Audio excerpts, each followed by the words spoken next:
আসসালামু আলাইকুম, কেমন আছেন সবাই? আশা করি সবাই ভালো আছেন। আলহামদুলিল্লাহ আমিও ভালো আছি, আমার ছেলেও ভালো আছে।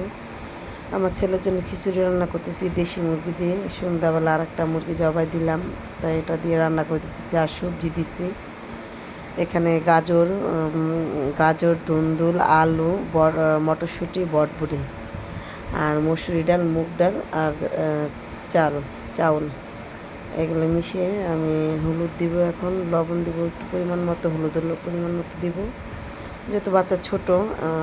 লবণটা দেওয়া মিশিয়ে তারপর স্বাদের জন্য একটু লবণ দেওয়া আর পরিমাণ মতো একটু আদা রসুন দিলাম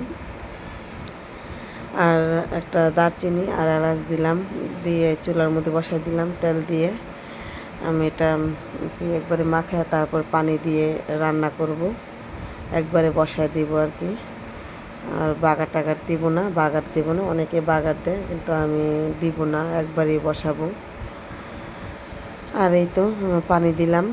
এখন আমার খিচুড়িটা রান্নার অপেক্ষা, রান্না হয়ে গেলে ছেলেকে খাওয়াবো, ছেলের খিদা লাগছে। আর তো এই তো হয়ে গেছে আমার খিচুড়িটা। তো দেখতেছি যে চাউলটা সিদ্ধ হয়েছে কিনা, যে চাউল সিদ্ধ হয়ে গেছে, ডাউলটাই সিদ্ধ হয়নি, কিন্তু না ব্যালেন্ডার করলে ইয়ে যাবে। আর এই তো আমি কী কাটতেছি সেটাই দেখাতেছি। চিচিঙ্গা আর তরকারি কয়েকটা সবজি কাটা নিলাম, আর মুরগি কাটলাম, সেটা তো দেখালাম, যে মুরগি সন্ধ্যার দিকে মুরগি কাটলাম। আর আমার এটা সিদ্ধ হয়ে গেছে, তার জন্য এটা নামায় আমি ভাত বসায় দেব। হয়ে গেছে। ভাবছি যে ডালটা মনে সিদ্ধ হয় না, কিন্তু না, ডালটা এরকমই সিদ্ধ হয়। মুগ ডাল আসলে এতটাই হয় না, মসুরি ডালটা গলে গেছে আর মুগ ডালটা গলছে আর কি, ভালোই গলছে, কিন্তু আর কি একটু দানা দানা টাইপের। আর ভাত তো হয়ে গেছে, এখন আমি কড়াইটা খুব ভালো করে গরম করব। গরম করে আর কি তেল দিয়ে আমি তেলটা ভালোভাবে করে নিচ্ছি, চারিদিকে মিশিয়ে নিচ্ছি। যে কড়াইটা ভালোভাবে গরম করে আমি চিচিঙ্গা ভাজি বসাবো, যদি আবার পোড়া লাগা যায়, তার জন্য আর কি এটা ভালো করে গরম করতেছি। আর আমি এই তো চিচিঙ্গা দিয়ে দিলাম। আর পেঁয়াজ দিতে মনে ছিল না, আমি বেশিরভাগই ভাজি করলে একসাথে পেঁয়াজ কাঁচামরিচ দিয়ে দিই, তার জন্য পেঁয়াজটা দিতে খেয়াল ছিল না, পরে পেঁয়াজ দিলাম। তারপর একটু সব একসাথে মিশিয়ে নিলাম, পেঁয়াজটা, কাঁচামরিচটা আর সবজি। তো ভাজিটা একসাথে মিশিয়ে অনেক পানি উঠছে, কিন্তু এটা আমি ধুয়ে রাখছিলাম অনেক আগে, যে ভাবছি পানিটা ইয়ে হবে, কিন্তু না, চিচিঙ্গা যতই ধুয়ে রাখলে পানি থাকবেই। আর যদি কাটার আগে ধোয়া যায় তাহলে বেশি ভালো। আমি কাটার আগে ধুই না, আমার শাশুড়ি, আমার ননদ, ওনারা আবার কাটার আগে সব কিছু ধুয়ে নেয়। আর এই তো আমি হলুদ দিয়ে দিলাম, তো দেখি যে অনেক পানি উঠছে। আমি এই যে ঢাকা রান্না করলাম, তারপর অনেক পানি উঠছে, তারপর আমি ঢাকনাটা খুলে দিলাম। আর আমার ভাজিটা তো শেষ পর্যায়ে, এখন আমি 2টা ডিম দিয়ে দিব।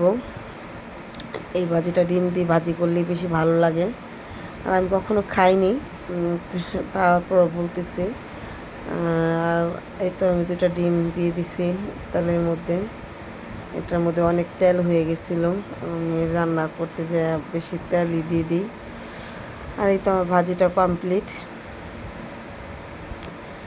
আর আমি এখন মাছ রান্না করব তরকারি দিয়ে, সবজি দিয়ে। এই তো মাছটা আর কি লবণ, হলুদ, মরিচ দিয়ে মাখে নিতেছি। আর কড়াইটা গরম করে আমি দিয়ে দিছি। আর আমি তো ভাজিটা হয়েছে সেটা বাটিতে উঠেছে দেখালাম। আর আমার মাছ ভাজিটা তো হয়ে গেছে। আর আমি মাছ তরকারি রান্না করব, বটবটি দেব আর আলু আর ধুন্দুল। আর আলু তো দিতেই হবে, যত ছেলে আলু পছন্দ করে, তার জন্য। আর এখানে আমি হলুদ, মরিচ, লবণ দিয়ে দিলাম, লবণ দিয়ে ভালোভাবে কষালাম। আমি কড়াইটা আবার ধুয়ে নিছি, যে নাহলে আবার যদি আবার পুরো লেগে যায়, তার জন্য। আর আমার মশলাটা কষানো হয়ে গেছে, আমি এখন ওই যে সবগুলো সবজি ভালো করে কষাবো। আর দুন্দুলের থেকে তো অনেক পানি উঠে, দুন্দুলের থেকে ওঠে। তারপর এটা আমি ঢাকা রান্না করব, একটু ভালো করে কষাবো আর কি। কিন্তু দেখি অনেক পানি উঠছে, ঢাকনা দিয়ে দিছি, তারপরে এটা সিদ্ধ হওয়ার পর আমি এই ঢাকনা উঠায় দেখি যে প্রচুর পানি উঠছে। তারপর এটা আমি একটু ভালোভাবে একটু চুলা জালটা বাড়ায় ভালোভাবে একটু কষাবো, লাড়াচাড়া দিব, লাড়াচাড়া দিয়ে আর কি ঝোলটা দিয়ে দিব পানি। যত এটা শুকাইতে অনেক দেরি হবে, আমার সব কিছু সিদ্ধ হয়ে গেছে। তাহলে ঝোল যত রান্না করবো তার জন্য আমি ঝোলটা একবারে দিয়ে দিছি। আর ঝোলটা ফুটে ওঠার পর আমি তো মাছ দিয়ে দিলাম। আর আমার এটা হয়ে হয়ে গেছে, আমি তার জন্য জিরা গুঁড়া দিয়ে দিছি তরকারিটা। আমি এখন নামাই ফেলবো। আর তরকারিটা খাইতে খুব ভালো লাগছিল, কিন্তু দেখা যায় কালচা আসলে লাল দিছি দেখি, সবজি দিছি দেখে তার জন্য এরকম কালচা দেখা যায়। তো সবাইকে খাবার দিয়ে দিলাম, সবার খিদা লাগছে, আজকে দেরি হয়ে গেছে রান্না করা।